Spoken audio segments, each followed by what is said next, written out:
Hello, Editing Rory here. Just to let you know, this was recorded before the debates, which have massively changed things. All the best. Hello and welcome to the More Freedom Foundation podcast. I am Rory McElhone, in charge of podcasting, and I am joined by the wonderful political pundit, Robert Morris, aka Rob Morris. How's it going, Rory? Today's going well. It's a bit warm. What's that? 77 degrees, which is 25 Celsius, which is hot enough for me. But sadly, I think this year will get a bit warmer. How are you? Oh, gosh. Well, it's 90 degrees Celsius here in New York City. Oh, no, sorry. 90 degrees Fahrenheit here in New York City. And I am deeply ignorant American, so I couldn't tell you what that is in Celsius. What's that? About 30 degrees? Something like that? It is very warm and unpleasant and has been for a number of days, and it is just late June. This is what we live in. Is New York not the best for heat? Like, what part of the world would you prefer to be in at that temperature? Oh, gosh. In this season, I always prefer to be up in northern Michigan, where it's, sort of in the 70s, about where you are now. Well, I was just going to tell you off. I'm annoyed at you, Rob. Oh, yeah? Why is that? Because I now know what the All In podcast is. Oh, yeah.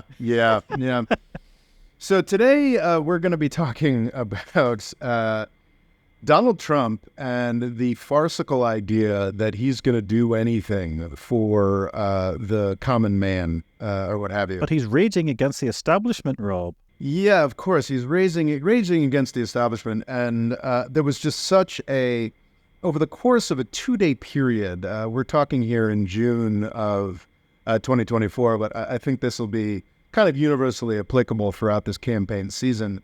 And in literally a 24-hour period, there were 3 news stories that broke that were just so obscenely indicative of how plutocrat-friendly Donald Trump is that I felt compelled to make a podcast on it.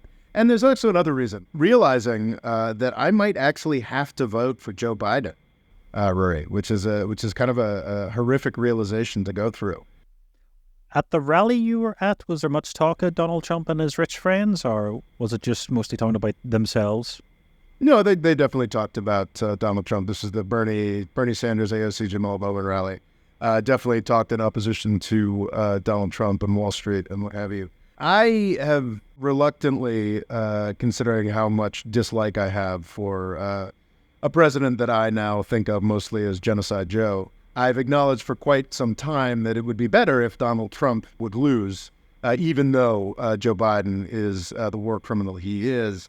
But I thought that I wouldn't have to vote for Joe Biden because I live in the state of New York, which is as traditionally a Democratic-coded state as Texas is for the Republicans. And we certainly hear a lot about the possibility of Texas going blue. But what we are now talking about with disturbing regularity is the possibility of the state of New York going red, which is insane. And I honestly don't really believe it's possible. But we live in an insane time, Rory. So as recently as 2020, I think it was 60-40 for Joe Biden over Donald Trump. But, he has really alienated a lot of the people in his traditional base. Palestine matters a lot to young people and people of color. And those are traditional stalwarts of Democratic voting in New York. I heard Biden's also doing something else that's a horrible thing, you could say, which is trying to help the working class. There's that as well, which isn't helping him in New York finance circles. But Democrats didn't traditionally get many votes in New York finance circles. But no, I think it's conceivable that I don't think New York is going red this year. Okay. But I think it's going to be a lot closer than people expect, and I do think it is worth casting my vote to make certain. Just in case, because I really don't want to be stumbling through an apocalyptic wasteland, in 2026, saying, well, at least I didn't vote for Genocide Joe.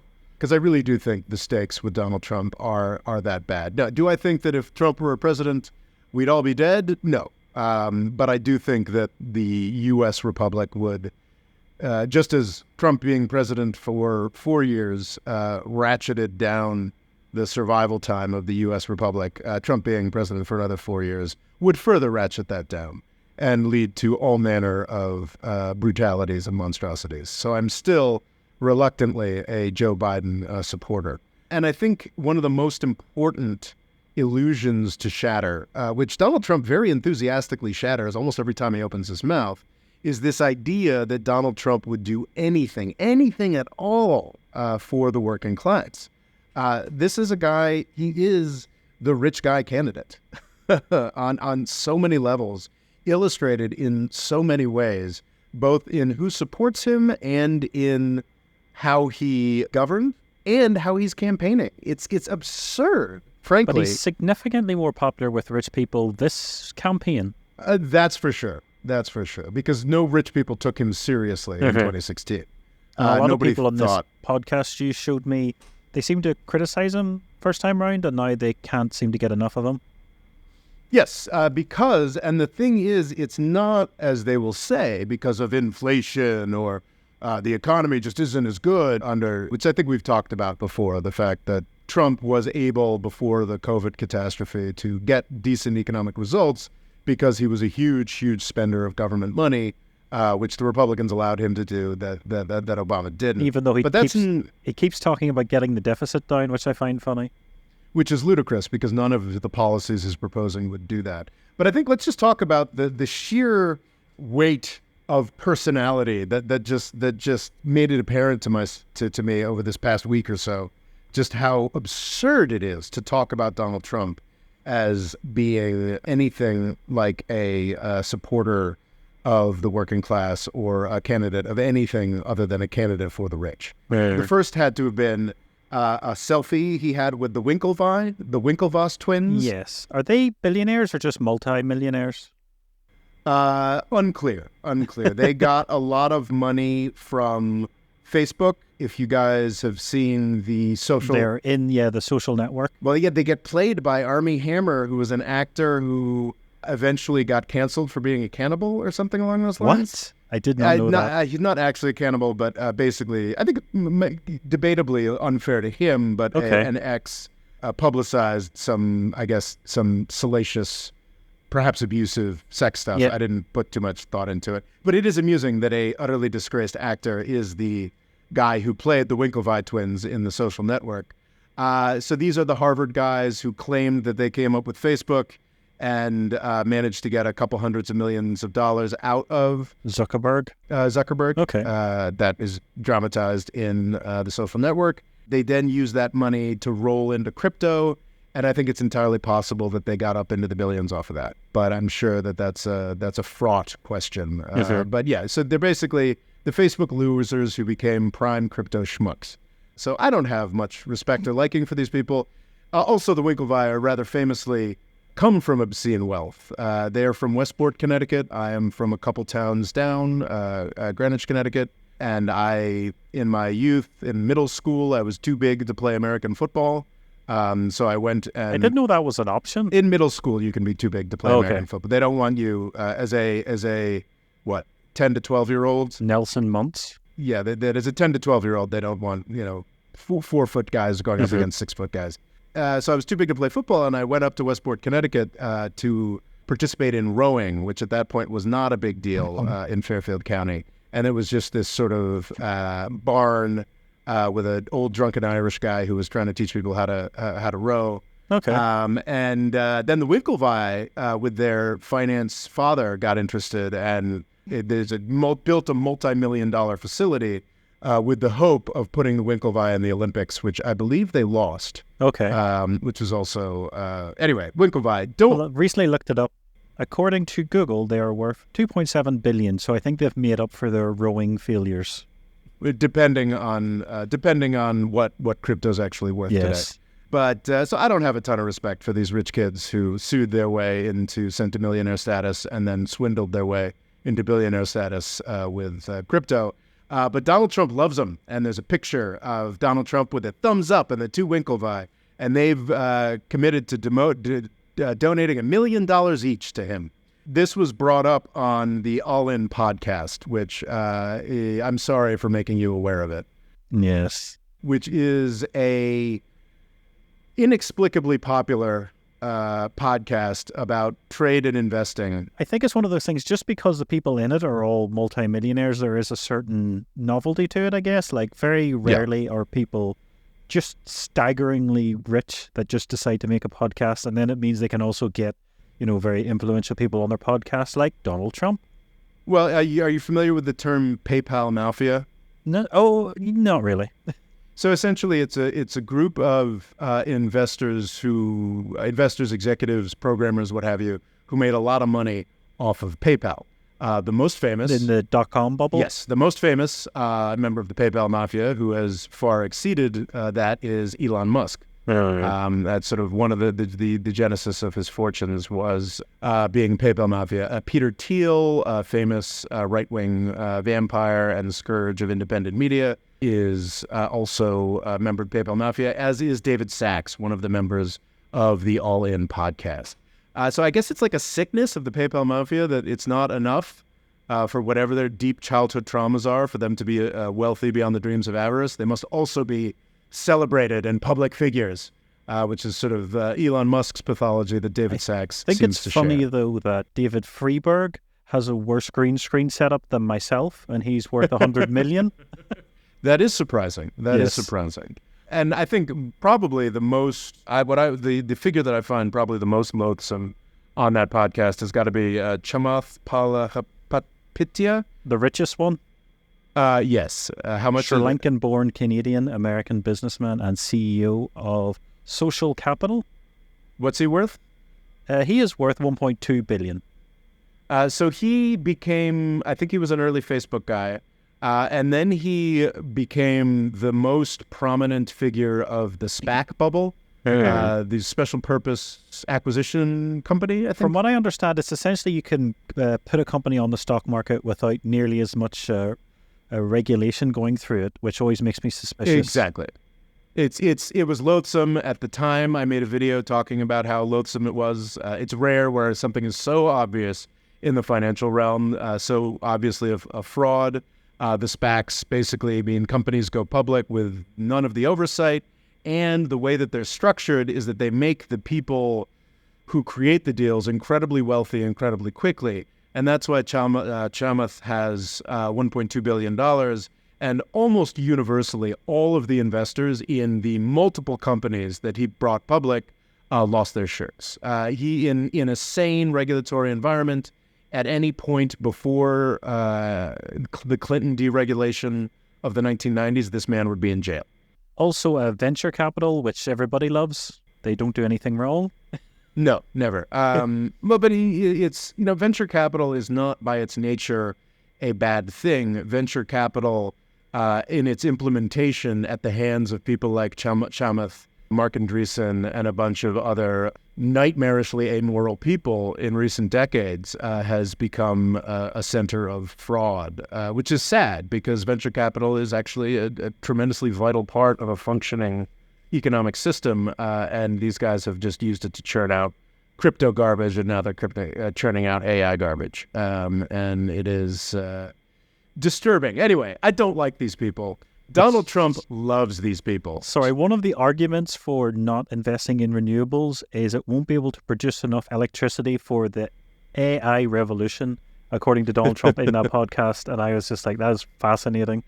That's absurd. And honestly, it's wrong. I think people have been very angry about AI's electricity demands. And actually, they're better than one of the benefits of the facts that a bunch of big tech companies are going to end up monopolizing this AI stuff is that they can actually build other data centers in Arizona and are actually going to be a force behind building nuclear plants, building out a lot of the energy resources that we need.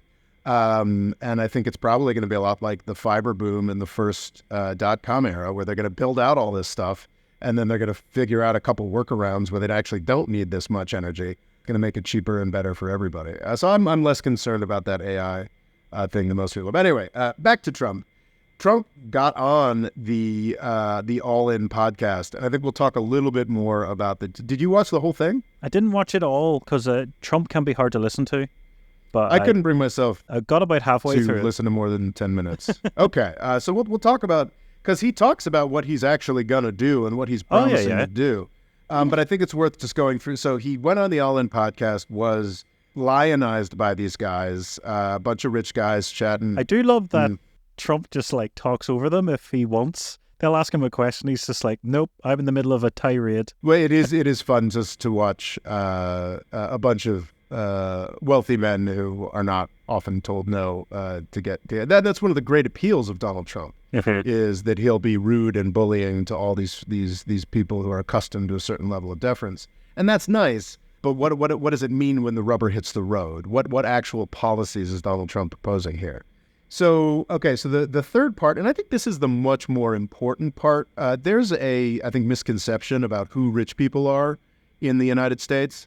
There's this idea, certainly put forward by the All In podcast guys, that it's these great entrepreneurs that really made this huge come from nothing or make things happen. Whereas I think the Winklevi give you an indication of what the truth is. They are, before they did a single thing in business, they were wealthy enough for their family to build them multi-million-dollar boathouses just for fun.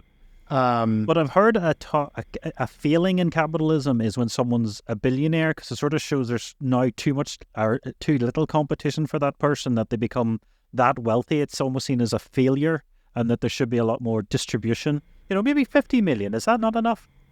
That's interesting, but I think that's a very good point. But what I was driving at is that really wealth in the United States is primarily multi-generational. It is primarily inherited. Yeah. For every Chamath Palihapitiya, excuse me, I should not make light of my inability to pronounce his name. Say it right once, and I'll edit it in. I'm unfortunately, I think I'm incapable of that, and he's also not someone I respect enough to bother. Palihapitiya. Chamath Palihapitiya. Chamath Palihapitiya. I apologize for the pronunciation. Anyway, so for every Chamath or David Sachs or Elon Musk, there are thousands of folks who've never really worked at all for their money. So there's an interesting figure. There are 24 million millionaires in the United States.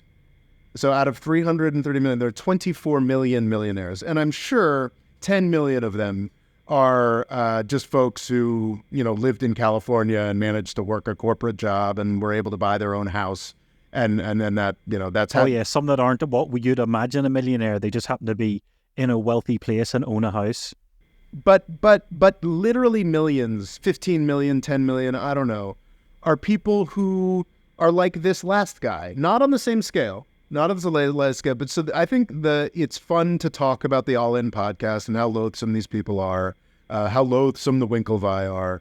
But what really, the real story about money and politics in the United States is another news story, which is Tim Mellon gave Trump $50 million. Tim Mellon is not somebody you'd have ever heard of. No. Tim Mellon is not some PayPal mafia guy who desperately wants people to celebrate him for his financial success. Tim Mellon is merely somebody's great-grandkid. Wow. And he's got $50 million. Now, to be clear, Tim Mellon is probably among the top 1,000 most wealthy of these people, descendants of the robber barons, the great grandkids of the Bill Gateses of the late 1800s. He's probably only in the top 1,000 as far as richest of those people. But even the people who aren't like Tim Mellon level, who aren't like the grandson of a name we'd remember as a robber baron, who are just like the grandchildren of somebody who owned a steel factory, like a number of years ago. Like all of those people in the aggregate mean vastly more. Like that's what America's elite actually is. Like people who are just sort of living off of grandpa's investments while they sit in Brooklyn and make documentary films. That's what the true story of U.S. wealth and U.S. political control, and that's what Tim Mellon here. So the All In podcast, they threw a fundraiser for Donald Trump at David Sachs's house. And that fundraiser with the richest, the most impressive, the most powerful people in Silicon Valley got Donald Trump $12 million. Not bad. Tim Mellon is one guy you've never heard of. Yeah. And he poured $50 million into the Trump campaign. Yeah. And he's actually given $100 million. So it seems that Trump's getting a lot more from large contributors this time round. I think 14% for his first time round, and now 70% is made up for this election. Although he's get significantly less money in this election compared to Biden. Yeah, he is the rich guy candidate. And I think beyond the gross Silicon Valley parasites that, he is enjoying yucking it up with, it is the vast class, that class of 24 million folks who already have it incredibly easy and want it easier. Yeah, but they could pay less tax, Rob. Conceivably. That is Donald Trump's constituency. But I heard another big factor is the fact that Biden has been putting enough money into government bodies that can go after wealthy individuals. So like 100%. putting enough money into the IRS. So I think, what was it? They think, billionaires are avoiding $150 billion a year in tax that they're going to try to get a bit of. There's a whole smorgasbord of other things they're trying to go after. Protection Board, CFPB. Is going after, is it late fees?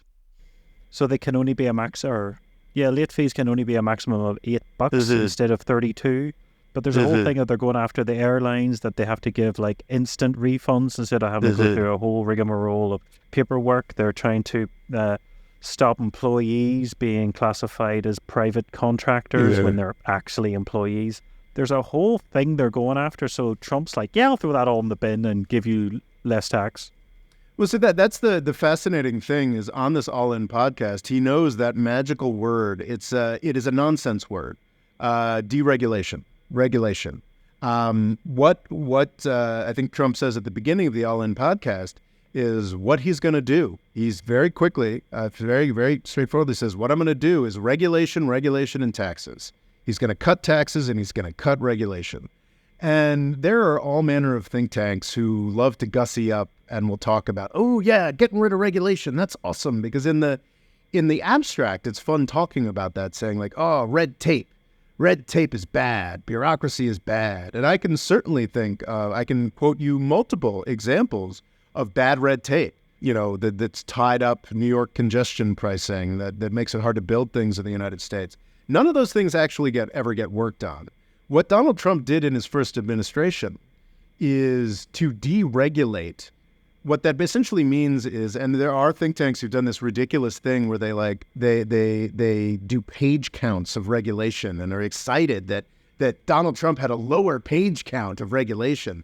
So what they say with deregulation is they want a government that does nothing. That's what Donald Trump promises. So here's an example of deregulation. What deregulation means, what it meant in the first Trump administration, what he's promising in this next administration, what it will mean is that he will either put the fox in charge of the hen house, he will either put a business figure in charge of the agency that does regulation, or he just won't appoint anybody at all. Wow. Let it go wild. Let it atrophy. That is a huge dynamic of the Trump administration, is simply, he had to have a number of people when he did the transition, when he still had a lot of establishment Republicans willing to work with him. He had a slate of people that he put into positions at the beginning, and then with very quickly, these people would turn over, except for the worst of them. People like Mike Pompeo figured out that they could thrive in the Trump administration. But most people with any kind of decency, respect for America, what have you, you can read all of their books. I feel like dozens of them have written books, but bailed out. And then Trump just wouldn't appoint anybody. I think we had a acting defense secretary who was a Boeing executive, Shanahan, for like 18 months, or maybe it was just 6 months. But regardless, and then first we had Jim Mattis, who was, I would argue, more respected than he should have been, but, a military figure and whatnot. He had a big falling out with Trump. And yeah, we had an acting Boeing executive as the guy for like 6 to 18 months until finally Trump did appoint a new Secretary of Defense who was also a military executive. So yeah, that's the most famous example would be he appointed an oil man to be the head of the Environmental Protection Agency. Well, he knows the best about oil. Sure. Yeah, Scott Pruitt. There's no conflict of interest at all. Yeah. Scott Pruitt, who was famously one of the more corrupt officials. We just need to get clean coal because such a thing exists. Oh, Jesus. Yeah. Don't get me started. Trump talked about that in that podcast. So it sounds great, and rich people love it when you talk about deregulation. But what it means practically is that government stops working. Government stops doing things. And what Biden has legitimately represented, I don't want to oversell this. Biden, I think, and some of his supporters like to talk about him as the new FDR or what have you, which is utter hogwash. But and talking about Biden as any kind of leftist would be inappropriate. Oh, yeah. But what Biden remembers, because he's so freaking old, is a government under Republicans and Democrats, under Eisenhower, under Nixon, under Johnson, a government that actually worked and did things and was efficient and actually regulated things. One of the things they complain about on the All In podcast is that merger activity has disappeared, and that's great. Because as we learn more and more and more, the United States for the past 40 years has looked at mergers and financial spinning around as the be-all and end-all of economic production. And it's crap. When you merge two organizations, one of them gets eviscerated. What used to be competitors are now, the consumer used to have competitors to go to get different prices, and now just has one place to go to where they can produce a worse product. I mean, that one company could sell lots of products, so it looks like choice. Yeah, theoretically. And you know what? Sometimes I'm sure there are examples of mergers that are awesome, but on balance, it is created, and many, many thinkers of the right and the left have been shouting about this for a decade now, that we live in an economy of monopoly. We live in an economy, and that's what, how do you get to... But isn't that what the Federal Trade Commission is wanting to look at? Exactly. And that's why the people on the All In podcast and every other rich person in the country is infuriated, because that's how you make shareholder value. You make shareholder value and big payouts and exciting financial stuff through mergers and acquisitions that create monopolies. And Biden's Federal Trade Commission and Department of Justice are actually taking steps to discourage monopoly. And that's why, I know this is heartbreaking, but a lot of banks in New York are having to fire some of their investment bankers. I'm very upset about that. It's really hard out there for a guy to make tens of millions of dollars a year, taking choice away from the American people. I'm very upset. It's heartbreaking. That's why we need deregulation. Should we have a moment of silence for them? Yeah, and you know what? I don't doubt that we could get to a point where we might have been in the 1970s, where other stakeholders had too much power, unions had too much power, actually creating things for the consumer had too much power. We're not at that point now.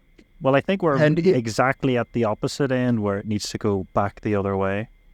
Yeah, and Biden has... So what we're seeing right now, why Donald Trump has infinitely more support from the wealthy than he did in 2016 or even 2020, is because Biden has Biden has not turned the ship around. No. Biden has not. He has barely touched the steering wheel. And America's wealthy are incensed that mergers and acquisitions... Well, it seems like he's hired a competent crew that could do something. Yes. Well, and to be clear, a lot of the people that Biden has hired are utterly incompetent and have done very little. Whereas there are... And it's interesting, actually, the transition of Mayor Buttigieg is fascinating, because I think he's been the Department of Transportation head. So all of these positions, all of these cabinet positions in over the course of U.S. history have been figures with incredible power. Whether you're in charge of the Department of Labor, the Department of Transportation, the Department of Agriculture, education secretaries it's a relatively new department, and that was sort of instantiated post the era when government did things. But I think Mayor Pete noticed that the only people in the Biden administration that anybody was excited about were Lina Khan at the FTC and assorted low-level Department of Justice guys. And he was like, Mayor Pete, famous from the 2020 election, I got the Department of Transportation for sort of stabbing Bernie in the back, giving the nomination to Biden. Spent the first 2 years being pretty standard neoliberal, like I'm going to hire McKinsey to do consultancies and caught a lot of crap for doing nothing about railway derailments and awful airline stuff. And then I think he noticed that Lina Khan was doing really well, and noticed that other folks who actually pushed back against business were doing very well.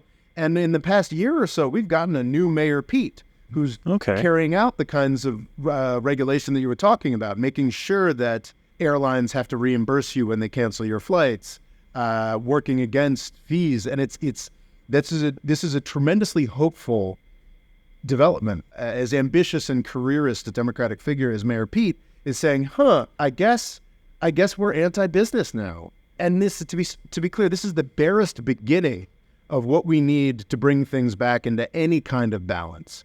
Giving the IRS money to function again, stuff like that. It's the barest beginning. Well, he's not really being anti-business. It's more just he's anti-giant conglomerates.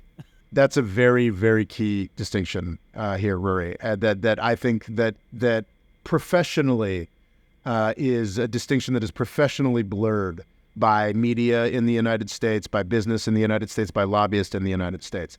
And that's there's no question that if regulation is done unwisely, you can get to a point where you're making things harder for small business. This is, you've got all these small business. Oh, yeah. Or medium business. Yeah, all these small and medium business lobbies that are heavily funded by some of the biggest companies on the planet.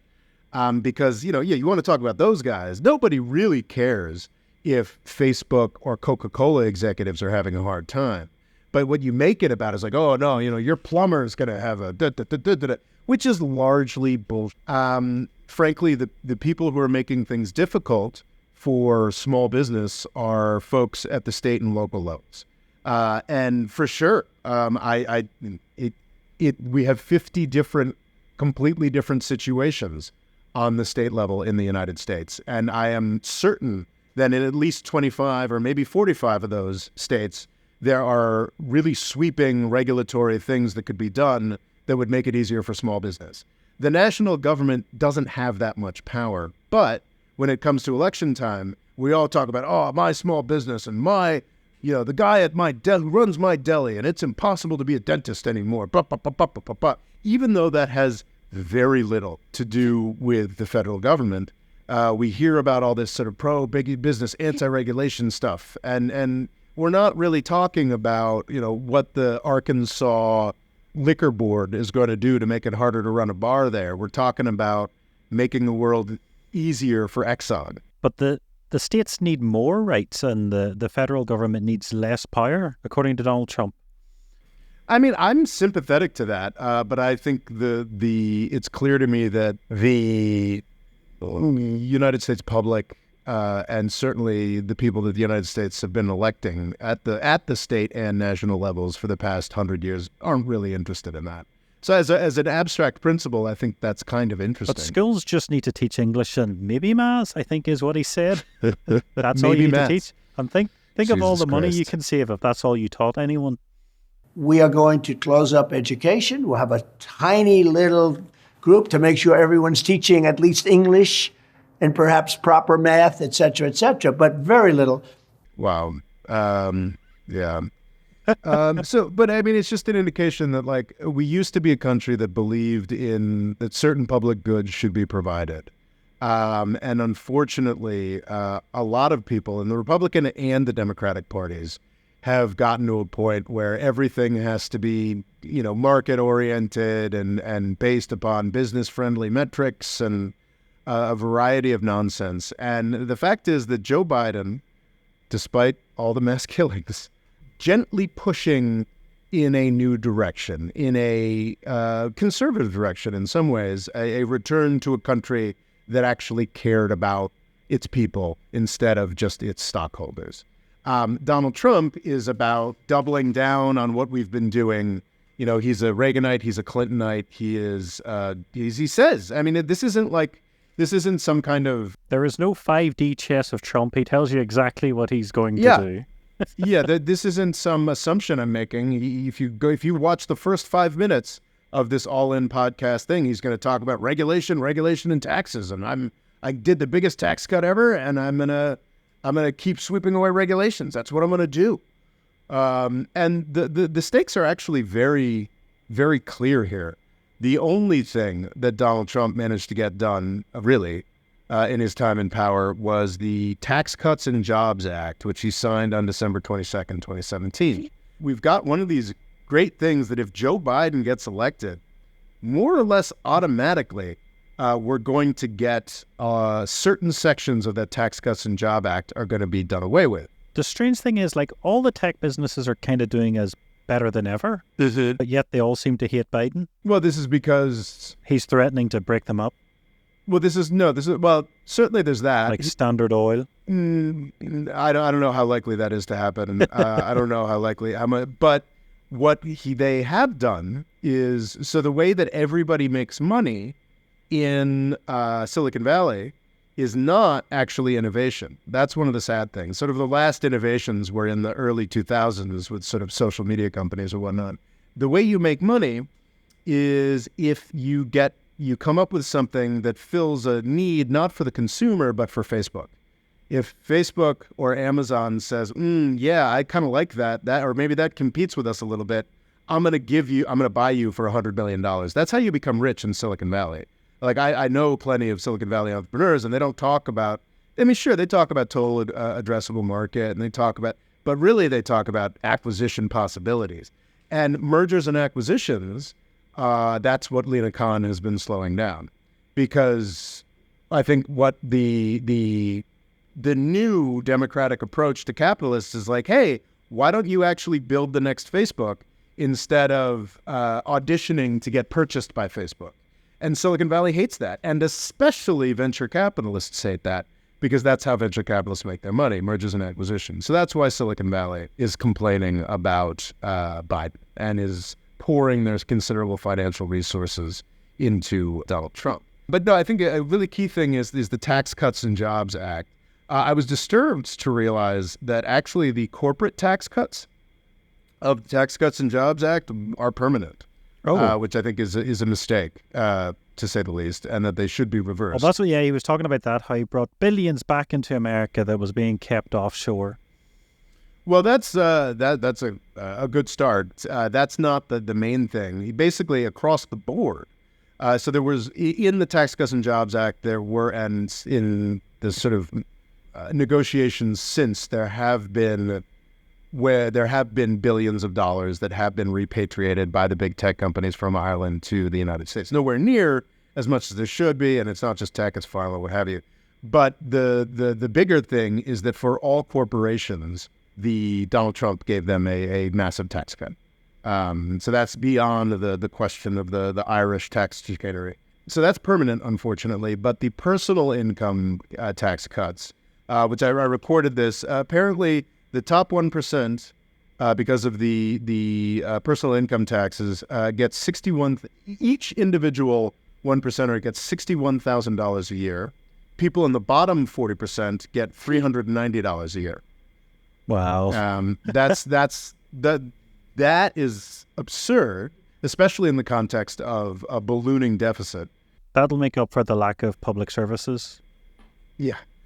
So that tax cut does actually expire in 2025 if Joe Biden is president. So hurry up and vote Trump in so that doesn't happen. Is that what you're saying?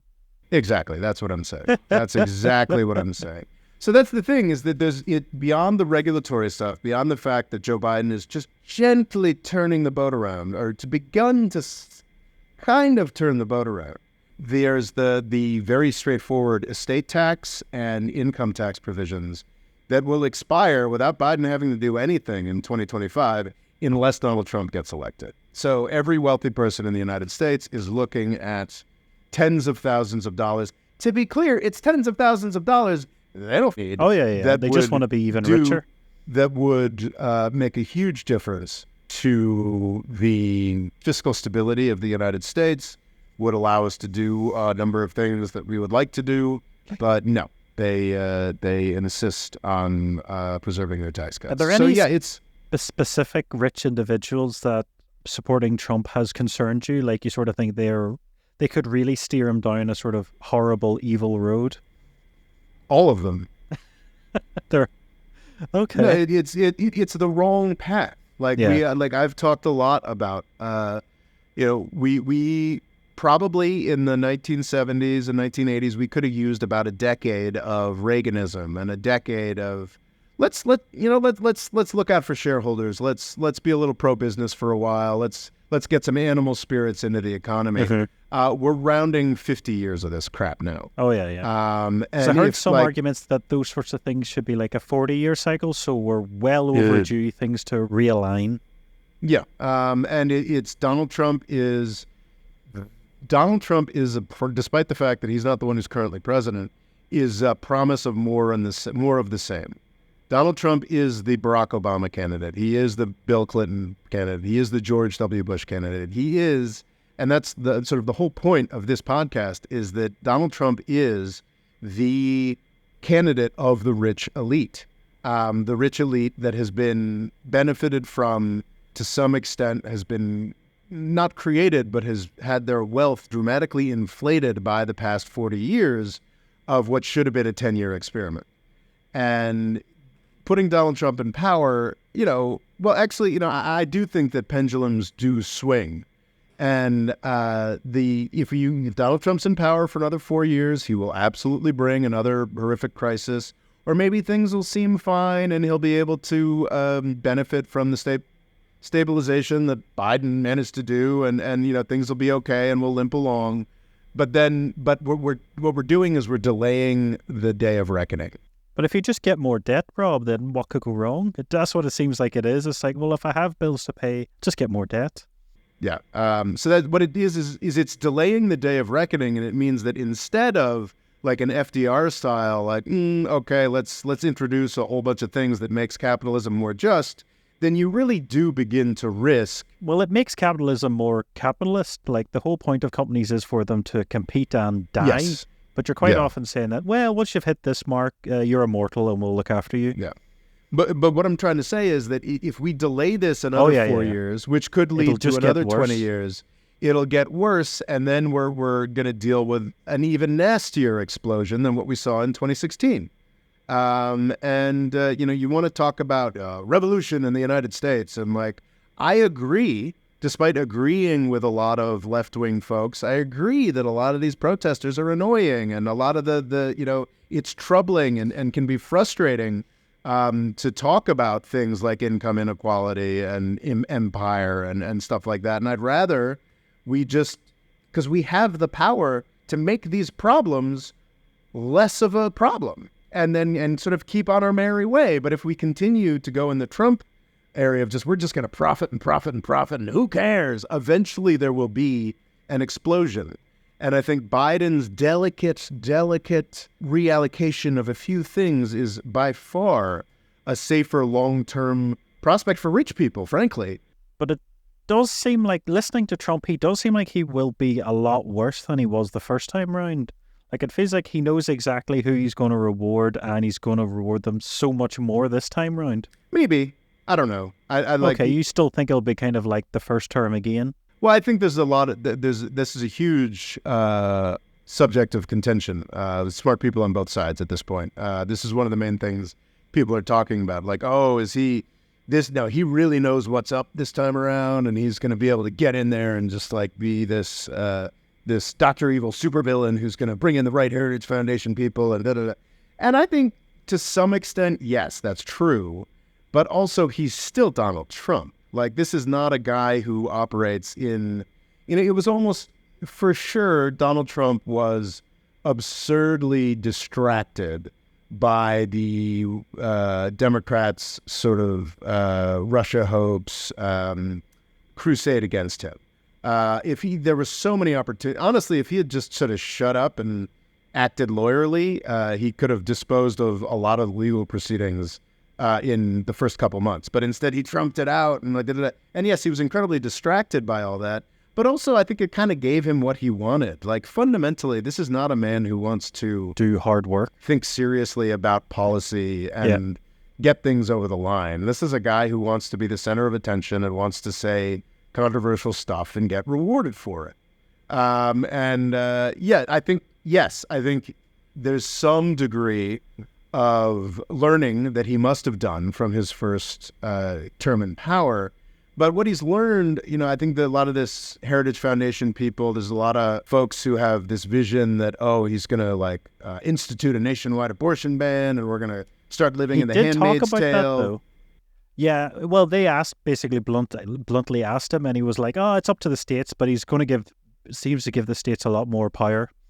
They wanted it back in the states where it belongs legally and for a lot of other reasons. So you wouldn't support a national ban? No, I wouldn't support a national ban. No, I would not. And if enough people in his own party convince him to do it, I have no confidence in that he won't bring about some.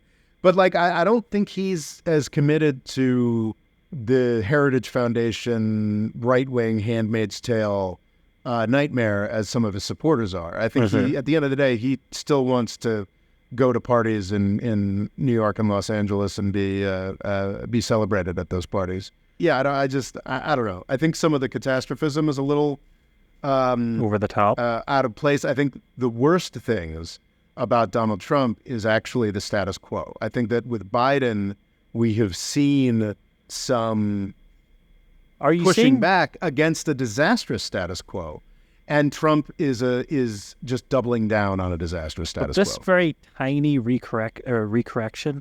Are you seeing genuine benefits for the average American currently? That's a very complex question. I would say yes. Okay. I would. I think in the long term, yes. I think that there's tremendous emphasis, and rightly, on inflation. And inflation has finally diminished, but that doesn't mean anything is cheaper.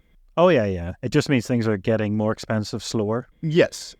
So there was, in the United States public, experienced inflation that it had not experienced in 40 years under the Biden administration. And that is really unpleasant. Now that inflation has stopped, now that Biden has started going after rich people with the IRS, has stopped some of this pointless merger activity, he appears to want to do things like raise taxes on the rich, which he might be able to do in his next term. These are unfortunately not things that are going to immediately create large differences, but I think they do, or just seem not to have done so. They are, but what's important to mention is that he is beginning to make these minor changes, and they're not stopping the U.S. economic colossus in any way. So we could do a lot more, in fact. So probably the right critique of Biden is that he's been too cautious and too rich person friendly, frankly. But I do think that some of the reforms that he's carried out have set us on a path of delivering a better deal to the American public in general. But I think it is a hard case to make that this period of recovering from the Trump COVID crisis has been good for the American public in general. I think that's a hard case to make. That is a case I'm not equipped to make at this point. But I do think it is the potential of getting into a better position, whereas Trump is just like, well, let's just go back to where we were in 2019, and be exactly as unprepared for whatever next crisis is coming as we were back then, which I think is dumb and not for the benefit of anybody other than the rich, who will get a little bit more money for their private islands. So if you are a billionaire listening to this podcast, please subscribe to the Patreon. Yes, we could use your money. Is there a billionaire tier? You should add one. Oh yeah, right. No, I don't. I think I'm. I've already got a producer who I think gives me a couple $100 a month, and that's enough. And Okay, I don't want anybody Two who producers? gives more than that. Huh? You don't want two producers? Oh, I arguing? would love more. I would love dozens of producers that gave me a couple $100 a month. But I don't want to be. I don't want any individual or group to be giving me more than a couple $100 a month, because I think that would lead me to want to curry favor with them. And my one massive donor sends me an email every couple of years if he particularly likes one of my videos, and that's about the relationship with the funders of this organization, with the individual funders of this organization that I want. I love, of course, our patrons only Discord, do a number of things on there. I love to interact with the patrons in general, but I don't want to be like Donald Trump, who's taking $50 million from Tim Mellon and will obviously answer Tim Mellon's phone call before he answers, Rishi Sunak's or anything like that, or Vladimir Putin's. So, I think it's important to not take too much money from the rich. So here's hoping Biden can help the more normal Americans instead of just pandering to the billionaires. That'd be nice, Rory. That'd be nice. We'll catch you next time, and thank you for spending your time with us. Ciao, ciao. Go Beans. The More Freedom Foundation is also available on YouTube and TikTok. Rob's Twitter is RobOLaw, and he's also written a book called Avoiding the British Empire: What It Was and How the US Can Do Better. And music provided by Kevin MacLeod.